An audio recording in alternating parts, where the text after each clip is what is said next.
Hello students, I hope everyone is staying safe at home and keeping up with their books. I'm Vicky Hino and today I'll be taking social science for class 9.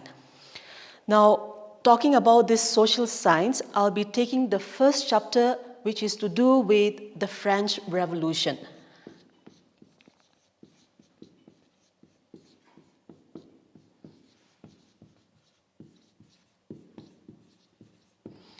Now, this French Revolution, some of you may be wondering why we are going to discuss about the French Revolution. Now, regarding French Revolution is a landmark, okay? It is a landmark in history and it changed the whole system, the foundation of the medieval period.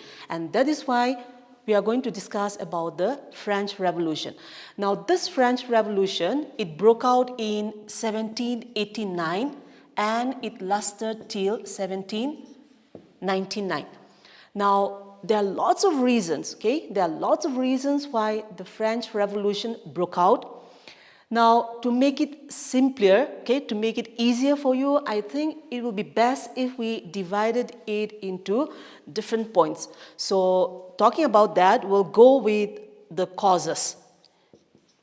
Because whenever we talk about a revolution, we all know that there will be a reason, a cause why the revolution broke out.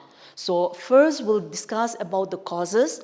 Now the causes also, we are going to divide it into different heads. So the first head, we will call it as the political cause.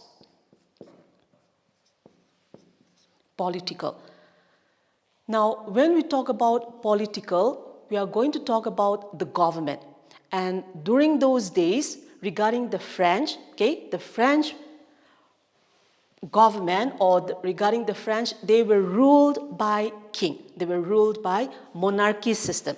Monarchy means where a country is ruled by kings. So this here in the political cause, the Bourbon king, okay, the Bourbon king, they were the one who ruled over the France.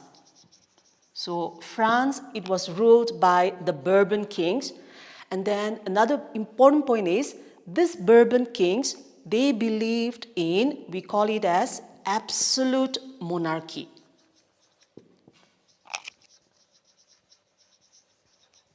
Absolute monarchy. Now, absolute monarchy means where all the power is under the control of the king. That means the king, he doesn't like sharing his power with anybody. So the kings, the French kings, they believe in absolute monarchy. Then another point is, they also believe in, we call it as divine right theory. Okay? Divine right theory. Now, divine right theory means where the kings, they again believe that they are answerable only to God. That means no one can question them. Whatever the king says, everyone has to obey. So no one has the right to question the king. So this was how the kings, that is the French kings, they used to rule the French.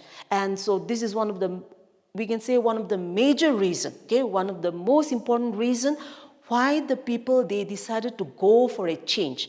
Because the French people, they were not satisfied. They were not satisfied with the way that the French, that is their kings, were ruling over them, okay? Then coming to the next cause, we call it as the social cause. Now, some historians, they say that the main reason why the French Revolution broke out is because of this, okay? The way the French society was set up. So the second point is, we call it as the social.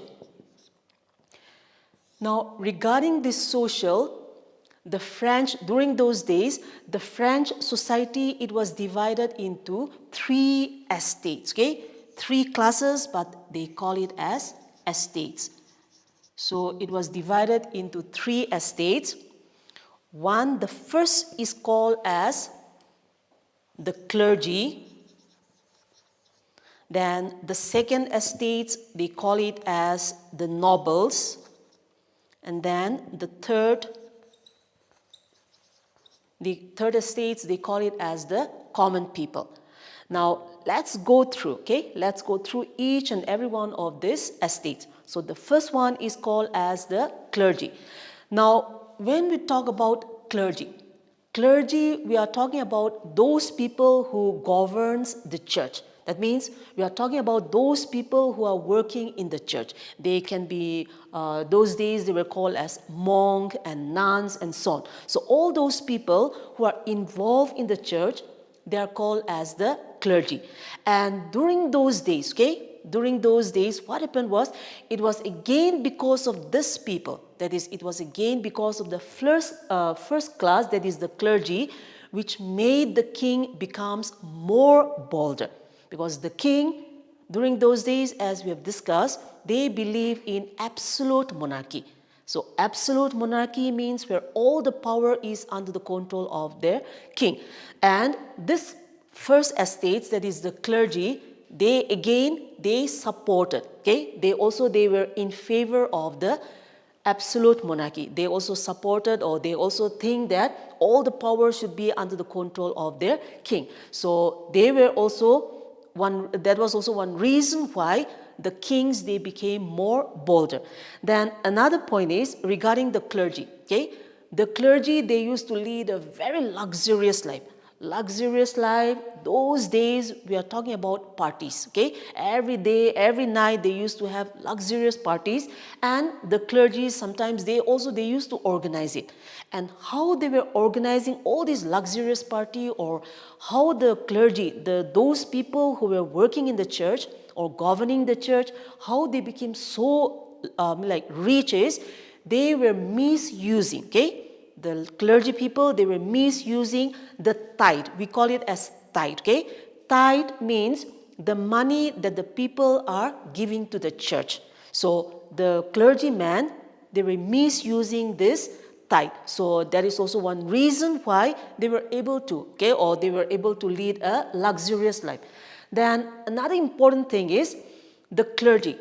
They were not asked to pay any tax. The clergy people, they don't pay any tax.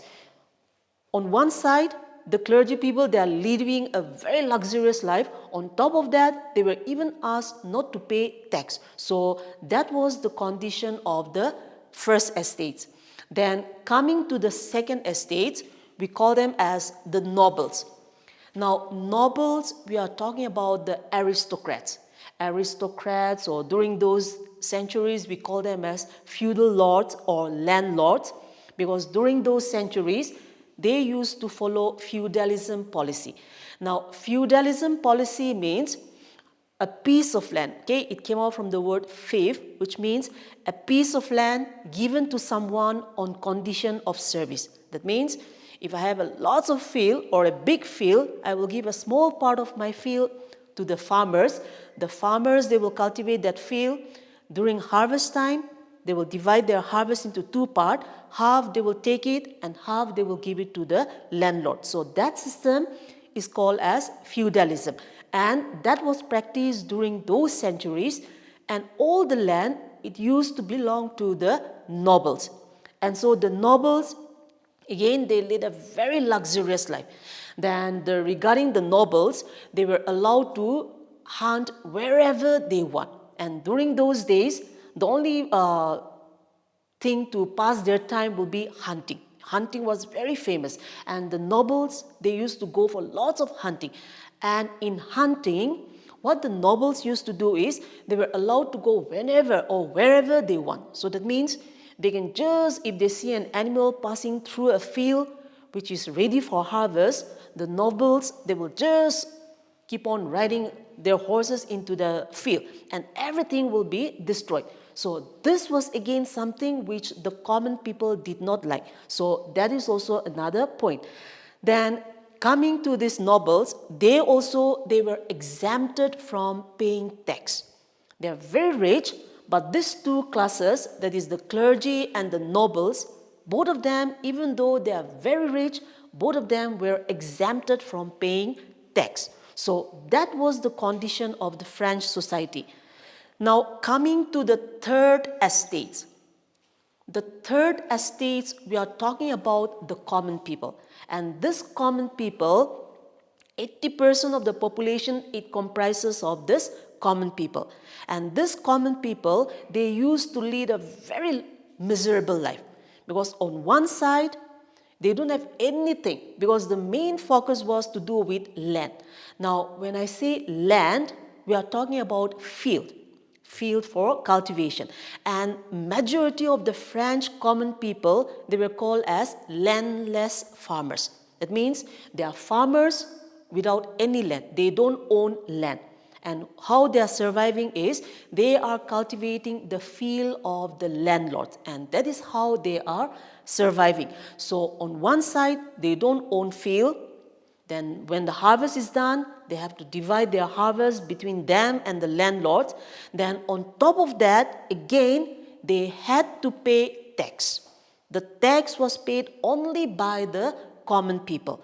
So the common people, they led a very miserable life. And so it was from here, it was the common people who decided that they need to do something. That is, they need to have a change. They want a change because they were suffering so much under the control of their Bourbon kings. And during those centuries, as I've said, the French Revolution, it was led by the Bourbon dynasty, and it was the thing is the king. The king was good. Many of the Bourbon kings were good, but many a times the point is they don't have able ministers to guide them. They don't have ministers to guide them. Then some of the Bourbon kings, again, they were under the influence of their wives. And regarding this time, during this time, it was ruled by, we call it as King Louis XVI. He was the king of France during the time. And this guy, okay, this man, he was a good king. He was a good king in the sense he was like an easygoing king. But the problem was he was under the influence of his wife. And his wife, she's from Austria. She is an Austrian queen, okay, and her name is called as Queen Marie Antoinette, and she was not a very good lady, so to say. And so since King Louis XVI was under his control, even though he wanted to help his people, he was unable to do so. So that was the condition of the people, that is the French society in the social cause. Now coming to the next cause, okay, we have done the political cause, the social cause. Now let's come to the next one.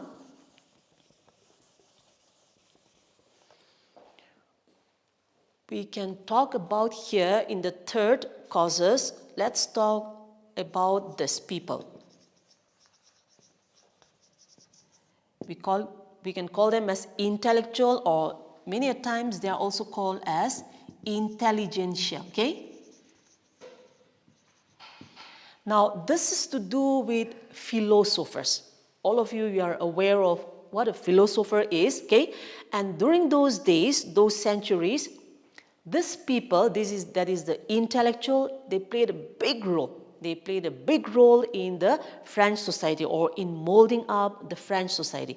Because during those days, what these people used to do is, they were able to inspire their people. Okay, this intellectual, they were able to inspire the Frenchmen through their writings, okay, through their writings.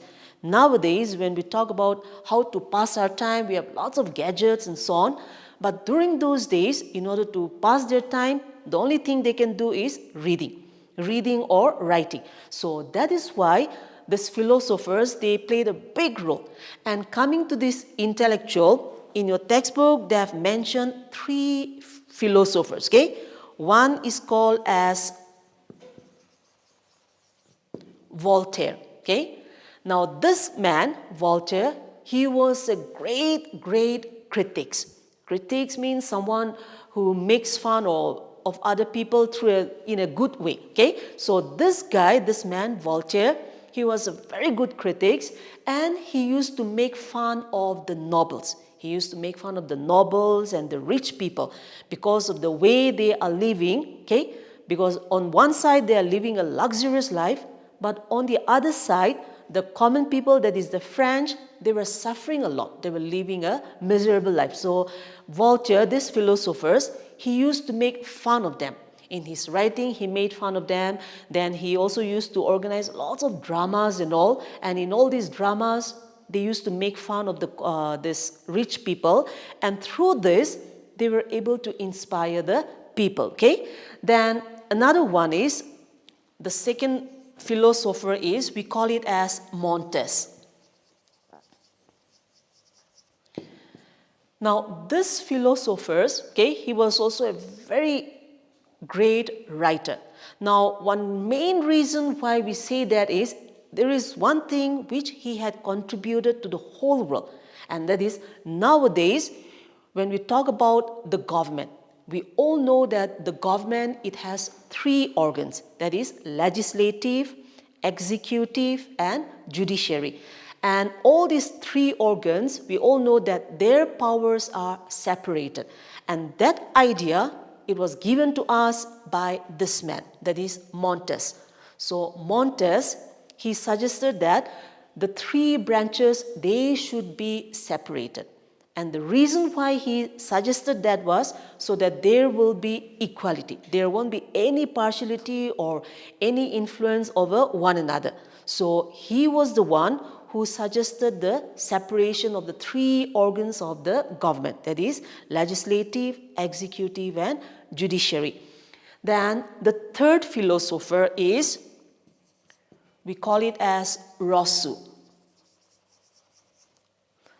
Now this man, among these three philosophers, Rousseau is considered as the greatest. Okay? Even Napoleon the Great, he said that if it was not for this man, French Revolution would not have occurred. Now this philosophers, that is Rousseau, he wrote a famous book which is called as Social Contract.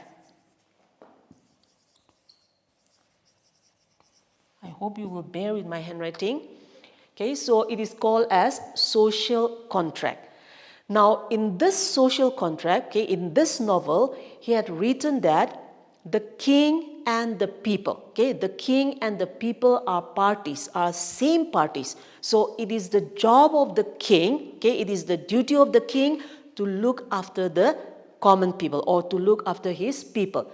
And if the king is not looking after his people, then the people, they have every right to revolt against their king. So that is what he wrote in the social contract. That is, the king and his subjects are in the same category. So it is the duty of the king to look after his people.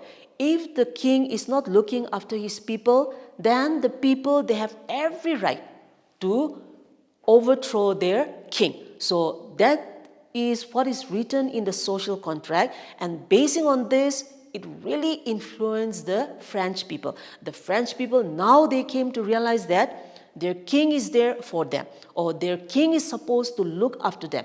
Whereas on the other side, they all knew that the king was unable to do that because the common people, they were leading a very miserable life. So this philosophers, Rousseau, he was able to greatly influence the common people. Then Rousseau, he was also in favor of, we call it as freedom of speech. Freedom of speech means having the freedom to say whatever you want as long as you are not hurting the other person's feeling. That is called freedom of speech. Because me also, I have freedom of speech, you also, you have freedom of speech. So if we don't have a limit, okay, if there is no limit, then the society is going to be in chaos, because I'll be telling whatever I want, the other guy will also be doing the same thing. So here, the point is, freedom of speech means saying whatever you want as long as you are not hurting the other person's feeling. So that is called freedom of speech. And this Rousseau, that is the greatest philosopher, he was in favor of that. He said everyone should have freedom of speech where they can express their opinion. Then another point is, he was also, okay, he demanded religious tolerance. That means he believed that all religions are equal. So every one of us, we should respect each other's religion. The reason why he came up with this religious tolerance is because During those days, the Bourbon dynasty, that is the kings, all of them, they were following a certain religion. And so what happened was they don't like other people who were following other denomination or other religion. So that was the reason why this philosophers, he came up with religious tolerance, where he said that every one of us, each one of us, we should respect each other's religion. Then, apart from that, he was also able to say, he gave a famous phrase which says, man is born free, but everywhere we are in chain. Men are born free, but everywhere we are in chain. Now, what he meant with this is, each of us, we are born free. We have the freedom, but everywhere again, we are in chain, okay? We are in chain because of our wants. Our wants are unlimited. We human beings, our wants are unlimited. We always want to have more. We always believe that the other side is greener. Okay, so that is why he gave that famous quotation, that is, men are born free, but everywhere we are in chain. So through all this, okay, the philosophers, they were able to influence the common people, that is the French people. And thus, now the French people, they decided that they needed to do something. They needed to do something, and that is why the French Revolution broke out. Okay, now let's go to another reason, another cause why the French Revolution broke out. Now, in your textbook, they have mentioned a topic which is called as the American War or American Revolt. Now, this has nothing to do with the French. When we think about it, we are discussing about the French Revolution, and now here, American War of Independence is coming in. Now, why they have included this one, the American War of Independence here is, now the American War, that is the Americans, they fought a battle. They fought for their independence against, during those days, the Americans, they were called as the 13 colonies, okay? They were called as the 13 colonies, and these 13 colonies, they were under the control of the British. Now, what happened was, they decided to revolt. They wanted to get their independence. So the Americans, that is the 13 colonies, they revolted against the British. And when they revolted against the British, the French king, he helped the Americans. He helped the Americans in fighting against the British. And one main reason is, because of that, the French, they faced lots of problems. That is, the French economy was affected. Because getting involved in the war, they are spending millions and billions of money. So the French king, he got indulged, or he got involved in the American Revolution, fighting on the side of the American, and in doing that, the French economy was affected. So that is the reason why this topic is included in this French, okay? Now, coming to the other one. Now we have another one, that is another cause, which is called as the economic cause. The economy. Now, just now we have discussed that because of the king indulging in wars, the French economy was affected. So, on one side, the king, they were leading a luxurious life. On the other side, the common people, every day people were dying of hunger. So that was the condition. And then on top of that, the first two estates, we have discussed that the first two estates, that is the clergy and the nobles, they are very rich, but they were exempted from paying any tax. Whereas the common people, they are very poor, leading a very miserable life. They don't own land. Every day, hundreds and millions of them were dying of starvation, and still then, they were being asked to pay all the tax. They had to pay tax to the king, they had to pay tax to the landlords, okay? Then they had to also pay a direct tax, which is called as taille. And that was a direct tax that they had to pay to the state. So all these were borne by the common people. And so that was the economy. okay, the condition of the economy.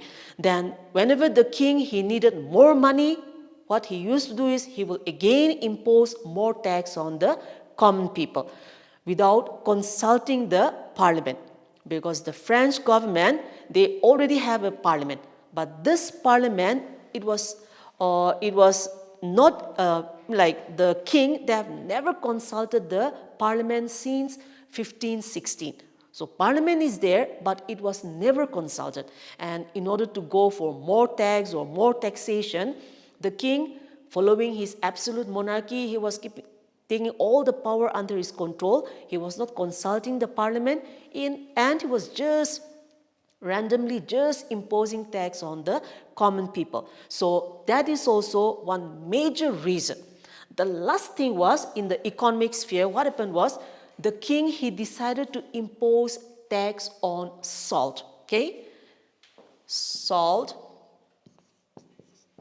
You all know what a salt is. So now the king, he needed more money. So what he did was, he decided to impose again tax on the salt. And this was something which the common people did not like.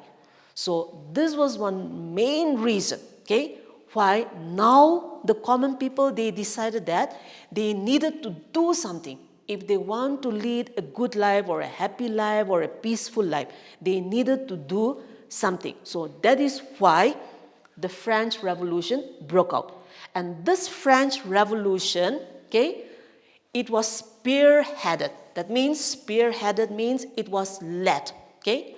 The French Revolution, it was led by these people. We call them as middle class. It was the middle class who spearheaded the French Revolution. Middle class means somewhere in the middle, not very rich nor not very poor also. And this middle class, they were almost all of them were educated, okay, and they were also rich enough, not as rich as the landlords and the aristocrats, but they were randomly okay with their wealth. And majority of this middle class, they belonged to traders. They were business people. They came out from their field. They were not interested in filling or cultivation, so they came out from their field and they started the business, and that is how they were able to gain their wealth. So this people, that is the middle class, they were not very rich nor very poor. But the problem here was, even though they were not as poor as the common people, the upper class, they always insulted them. They were put in the category of the lowest class. And that is why this middle class, they say that everyone is equal. Everyone is equal. That is what they believe in. And they want equality. And so they decided to spearhead it. Spearheaded means they were the one, okay? They were the one who led the revolution. So the French Revolution, it was led by the middle class. Now, when we talk about the French Revolution, as I've said, we have the political cause, where the kings, they were not looking after the people. Then we also have the social cause, where the society was divided into class system. Then we have the philosophers, those who were able to influence the people through their writings and so on. Then we also have the economic cause, where the king was imposing lots of tax on the common people. Now, we have the middle class. Now, what happened here was, talking about this French Revolution, okay? The French Revolution, it has different aims for different people. That means some people, they are in favor of revolution because maybe they don't want to be under the control of the king, or maybe they wanted a better life, or maybe they wanted equality and so on. So it has different aims for different people. And in your textbook, they have mentioned about it. That is, we have the different aims for different reasons. And that is, in one, the first one is, the common people, they wanted to go for the French Revolution because they wanted to put an end to, we call it as feudalism. So for the common people, that is the farmers, They wanted the French Revolution because they want to put an end to feudalism. Then for the middle class, okay, that is, we call them as the liberals. For them, they wanted the French Revolution because they want a new constitution, okay? They want a new constitution. And another point is, they also want to have freedom, that is equality. Then for the third aim, that is the extremists, they don't want to be under monarchy. That is, they wanted to abolish monarchy. So all of them, okay, different peoples, they have different aims for the revolution. So the peasants, they want a revolution because they want to put an end to feudalism and cruel tax. Then the middle class, they want the French Revolution because they want to have a new constitution and equality. Then the third idea or the third aim is the extremists. They wanted to put an end to monarchy. So this is how the French Revolution broke out. So today we have discussed about how or why, because for a reason, there has to be a reason for revolution broke out. So we have discussed about the causes. I hope you were able to understand. In the next class, we'll discuss about how it broke out. Okay, that is, we call it as the revolution. So how we'll be discussing about how the revolution broke out. So till then, stay safe, be at home, and thank you.